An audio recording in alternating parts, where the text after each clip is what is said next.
All right, Shalom. Before I start, we give all praises to Yahweh, Bashem El Shai, Bashem, Chakorash, give honor to the apostles and elders of Millstone. Peace, blessings, and salutations to all the Athim, Wakwathim, learning, teaching, truth, and sincerity.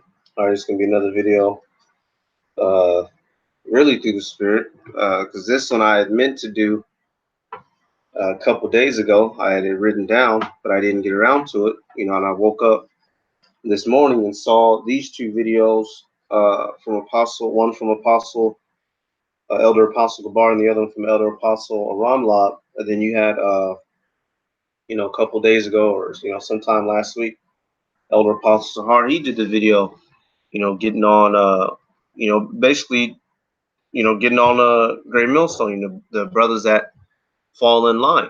All right, and basically, hey, that's something that the real prophets do. All right, that's why the title says the real prophets rebuke everyone, even themselves, if needed. All right.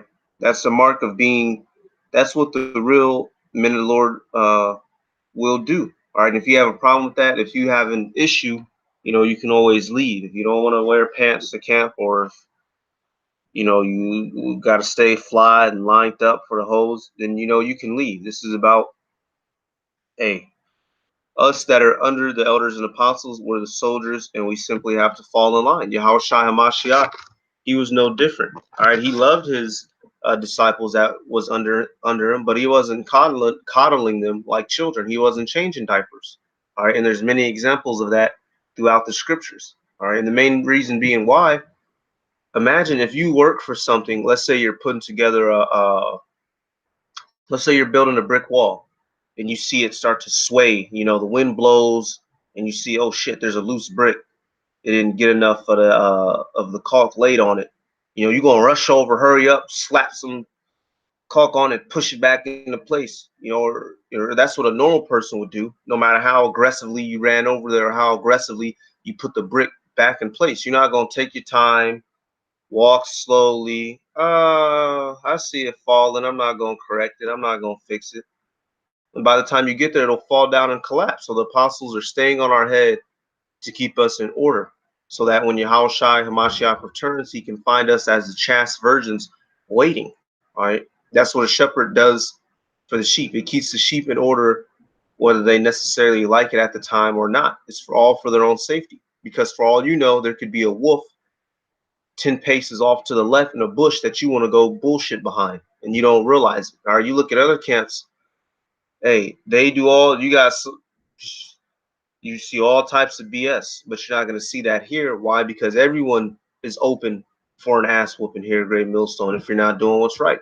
I'm gonna just grab a couple scriptures. First Thessalonians chapter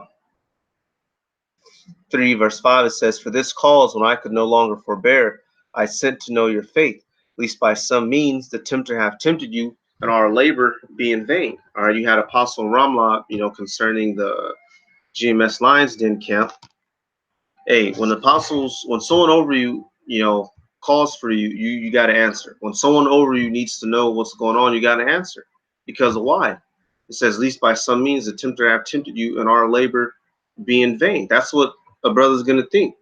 Let's say let's say the brother, somebody stopped showing up to camp. You ain't spoke to him in 3 weeks. You're gonna be like, man, he back in the world. Dang, well, that was a whole waste of time. Then gave him money, let him come stay at the crib, then gave him rides here and there, then gave him my clothes, made sure he has stomach in his food, and he don't even want to get back. He's just gonna disappear. You're gonna believe that all that labor, all that love that you showed to that brother was in vain. So that's why the apostles stay on our head, to make sure, to know that their 20, 10, 15, 20, 30 plus years of labor isn't in vain. And that's what a real prophet would do. That's what Yahweh Shai was doing. He was tough on his disciples.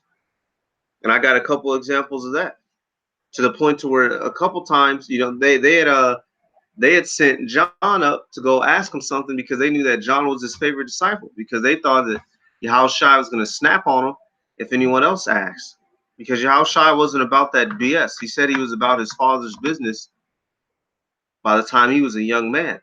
All right, so how much more do you think he'd have been about his business by the time he was 33 years old, or 30 some and some change when he was with the apostles from 30 to 33? All right, that's how it has to be. All right, we're not. It's not like they're asking us, to wake up, give me 50 push-ups, 50 burpees, 50 jump squats, go run 6 miles a day. They're not saying all that. All right, do your videos, read, have a certain conduct and productivity and studiousness about yourself throughout the week. That's it. And Lord willing, we get the kingdom and salvation. It's as simple as that.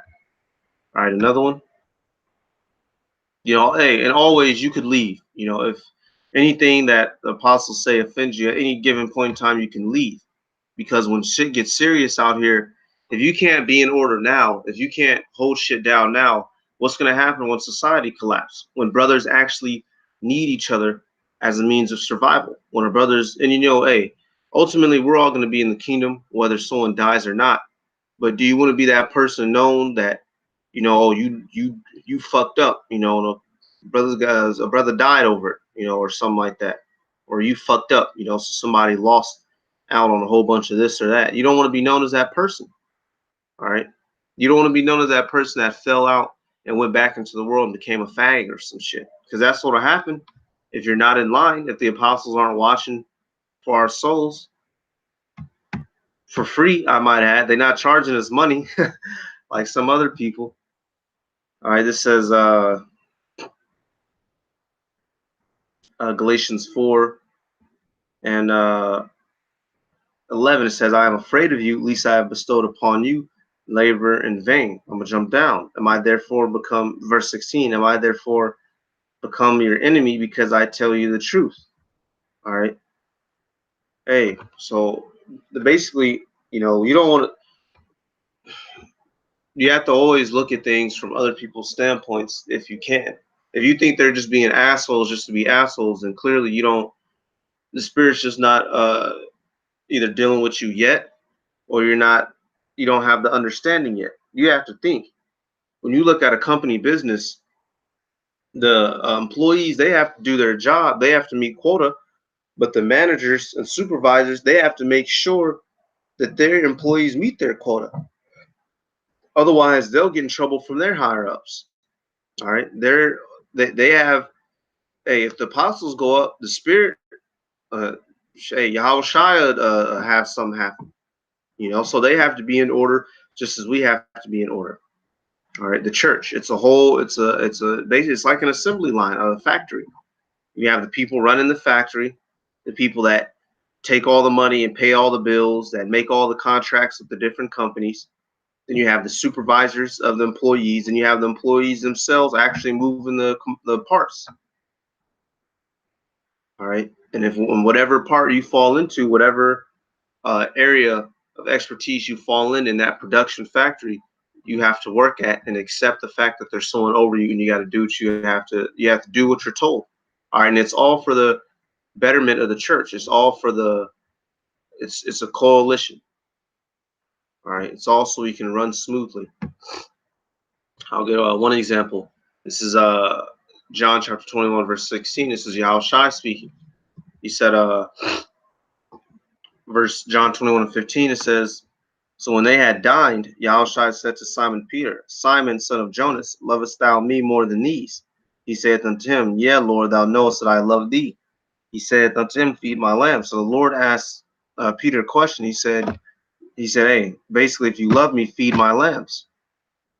Verse 16, he said to him again the second time, Simon, son of Jonas, lovest thou me?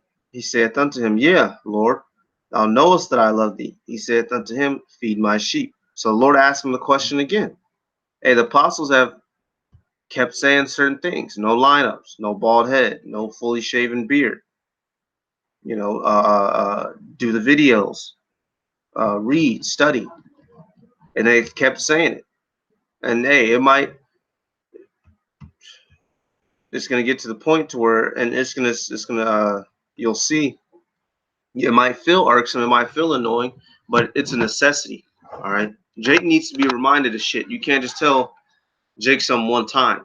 You got to tell him some 4, 5, 10, 20 times for it to finally click in their heads. All right, and it wasn't different back then for the disciples, and it's not going to be different for us here today. All right. Lovest thou me? 17. He said unto him the third time, Simon, son of Jonas, lovest thou me? And it says, Peter was grieved because he said unto him the third time, lovest thou me? And he said unto him, Lord, thou knowest all things. Thou knowest that I love thee. Yahushua saith unto him, feed my sheep. All right, so he said it to him so many times until he was grieved. Why? Because he had to drive the point across into his head, just like many points have to be driven into our heads. All right, I'm not exempt. If you do stupid shit, you're gonna get spoken to. If you do something stupid, something's gonna get said to you. It's just as simple as that. No matter who you are, no matter how long you've been in it. So the best thing to do is to not do stupid shit. Keep your life simple. Go to work, come home, read, do your videos, find like one or two little things. Shit, really, I'd just say one at this point because this, we getting too close to the end. Find you something that you like to do in your meantime. Shit, some brothers like to cook, some brothers like to play basketball, some brothers like to hit the damn punching bag or hit the weights. Go deal with your chick, and beyond that, just keep shit locked. All right, keep shit locked because the less avenues for bullshit that you have, the less opportunity you have to get yelled at. If you aren't out here trying to look fancy dancy for the hoes, you wouldn't have to be getting, or you wouldn't have to worry about getting yelled at for being lined up, and all this and all that. If you keep shit simple, you have less problems on your plate. All right, as the saying is, keep it simple, stupid. And I got this out of Mark chapter 8 to show you, hey, the prophets, the apostles will get on one another, and it's all for the betterment of the church. Yahushua did it. All right.